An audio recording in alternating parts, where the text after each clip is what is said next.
We just wrapped up a conversation, an interview with the number 3 Republican in the House of Representatives, Kevin McCarthy, the House Majority Whip. And he told me in that interview that, again, Republicans are now coalescing around this idea of extending the debt ceiling temporarily to give themselves perhaps more time to force Democrats into spending cuts. The timeline now into mid-April. What they want to do is force Democrats to, again, consider spending cuts and, more importantly, come up with a budget. It would be a condition they would set on, again, extending the debt ceiling. Here's some of my conversation with Congressman McCarthy.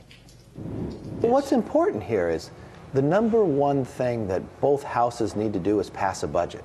The unfortunate thing, once the majority switched and Republicans took over the House, we've passed 2 budgets that dealt with the plan, like every household has to do, every business. Unfortunately, the Senate has not. So we believe, why don't we give some time? April 15th is the deadline for the Senate to pass one. Go maybe to May 1st or something to that extent. Have the Senate pass a budget. Now, again, Congressman McCarthy talking with me here as Republicans are wrapping up this retreat and plotting their strategy for the budget battle ahead.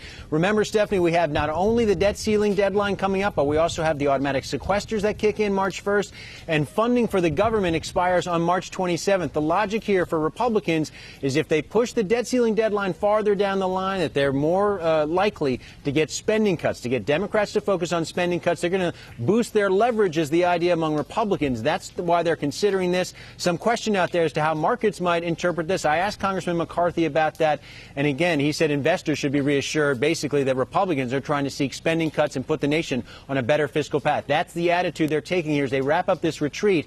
But the big news here, they would be pushing this deadline out to April 15. The question is, will Democrats accept this kind of temporary extension? The president indicated no at his news conference a few days ago, but ultimately, will the White House have to accept this as they negotiate perhaps a longer-term extension down the road?